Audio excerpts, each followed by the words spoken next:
विद्यार्थी मित्रों, कक्षा 9वीं क्षितिज भाग 1 महादेवी वर्मा लिखित मेरे बचपन के दिन गद्य के बारे में हमने पार्ट 1 में पढ़ा था। अब हम इसके आगे पढ़ेंगे।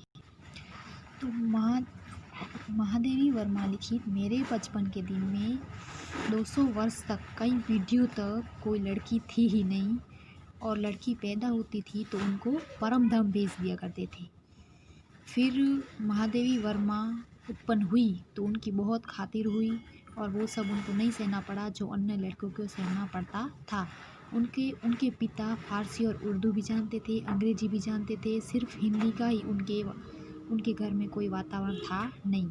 तो उनकी माता जबलपुर से आई थी तो वो अपने साथ हिंदी लाई थी। वे पूजा पाठ भी जानती थी। उन्होंने पहले महादेवी वर्मा को पंचतंत्र पढ़ना सिखाया।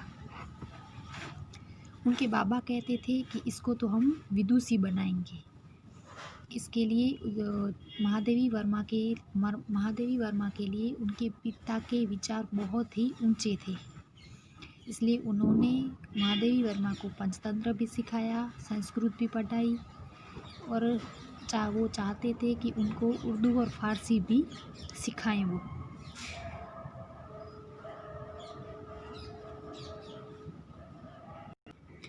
फिर महादेवी वर्मा को मिशन स्कूल में भेज देते हैं। मिशन स्कूल में वातावरण दूसरा था, प्रार्थना दूसरी थी, तो महादेवी वर्मा का मन वहाँ पे लगा नहीं। तो महादेवी वर्मा ने वहाँ जाना बंद कर दिया और रोने धोने लगी। तब उन्होंने मुझको क्रास्थवेट गर्ल्स कॉलेज में भेजा। तब उनके पिताजी ने उनको क्रास्थवेट गर्ल्स कॉलेज में भेजा। वहाँ वो 5वें दर्जे में भर्ती हुई। वहाँ का वातावरण अच्छा था।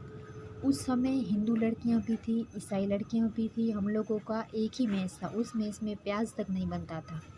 मतलब जहाँ पे वहाँ वो लोग भर्ती हुई थी वहाँ का वातावरण भी अच्छा था। वहाँ पे हिंदू लड़कियां भी थी, ईसाई लड़कियां भी थी, और उन लोगों का एक ही मेस था जहाँ पे प्याज भी नहीं बनती थी। ये है उनकी क्रास्थवेट गर्ल्स कॉलेज। वहाँ छात्रावास के हर एक कमरे में हम 4 छात्राएं रहती थी। उनमें पहली ही साथिन सुभद्रा मिली। 7वें दर्जे में मुझसे वो 2 साल सीनियर थी। वे कविता लिखती थी और मैं बचपन में तुक मिलाती आई थी। बचपन में माँ लिखती थी, पद भी गाती थी। अब हम इससे आगे का पढ़ेंगे। मीरा के पद विशेष रूप से गाती थी। सवेरे जागिए कृपा निदान, पंछी बन बोले यहाँ सुना जाता था। प्रभात गाती थी। शाम को मीरा का कोई पद गाती थी। सुन सुनकर मैंने भी ब्रजभाषा में लिखना आरंभ किया। यहाँ आकर देखा कि सुभद्रा कुमारी जी खड़ी बोली में लिखती थी। मैं भी वैसा ही लिखने लगी, लेकिन सुभद्रा जी बड़ी थी, प्रतिष्ठित हो चुकी थी। उनसे छिपा छिपा कर लिखती थी मैं। एक दिन उन्होंने कहा, महादेवी तुम कविता लिखती हो? तो मैंने डर के मारे कहा नहीं। अंत में उन्होंने मेरी डेस्क की किताबों की तलाशी ली और बहुत सा निकल पड़ा उसमें से। तब जैसे किसी अपराधी को पकड़ते हैं ऐसे उन्होंने एक हाथ में कागज़ लिए और एक हाथ से मुझको पकड़ा और पूरे हॉस्टल में दिखाई कि ये कविता लिखती है। फिर हम दोनों की मित्रता हो गई। क्रास्थवेट में एक पेड़ की डाल नीची थी। उस डाल पर हम लोग बैठते थे। जब और लड़कियां खेलती थी तब हम लोग तुक मिलाते थे। उस समय एक पत्रिका निकलती थी, स्त्री दर्पण, उसी में भेज देते थे। अपनी तुकबंदी छप भी जाती थी। फिर यहाँ कवि सम्मेलन होने लगे तो हम लोग भी उनमें जाने लगे। हिंदी का उस समय प्रचार प्रसार था। मैं सन 1917 में यहाँ आई थी। उसके उपरांत गांधी जी का सत्याग्रह आरंभ हो गया और आनंद भवन स्वतंत्रता के संघर्ष का केंद्र हो गया। जहाँ तहाँ हिंदी का भी प्रचार चलता था। कवि सम्मेलन होते थे तो क्रास्थवेट से मैडम हमको साथ लेकर जाती थी। हम कविता सुनाते थे। कभी हरिओद जी अध्यक्ष होते थे, कभी श्रीधर पाठक होते थे, कभी रत्नाकर जी होते थे, कभी कोई होता था।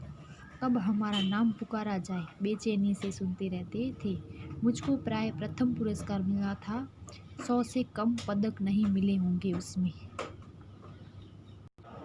तो महादेवी वर्मा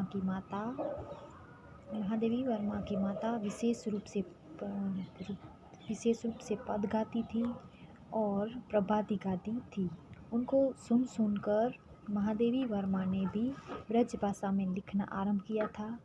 वहाँ दूसरी ओर सुभद्रा जी बड़ी प्रतिष्ठित, वो खड़ी बोली में लिखती थी, वो बड़ी प्रतिष्ठित हो चुकी थी।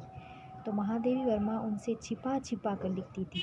एक दिन उन्होंने कहा, महादेवी तुम कविता लिखती हो? तो महादेवी ने डर के मारे कहा, नहीं।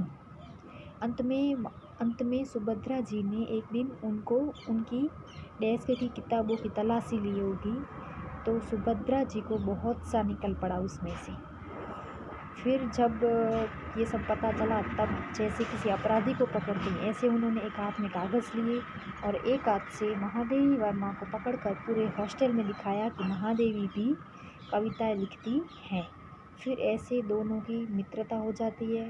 राष्ट्रवेद कॉलेज की एक पेड़ की डाल के नीचे फिर दोनों बैठकर कविताएं लिखती थी और तुक मिलाती थी। तो उस समय एक पत्रिका निकलती, उसका नाम था स्त्री दर्पण।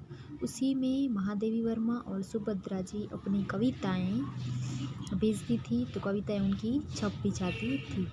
फिर वहाँ पे कवि सम्मेलन होने लगे, तो महादेवी वर्मा और सुभद्रा जी दोनों वहाँ पे भी जाने लगे। तब हिंदी का बहुत प्रचार प्रसार था।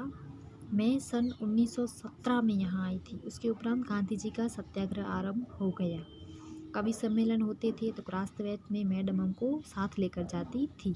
कभी रत्नाकर जी होते थे, कभी कोई होता था, कब हमारा नाम पुकारा जाए, वो बेचैन रहती थी नाम सुनने के लिए।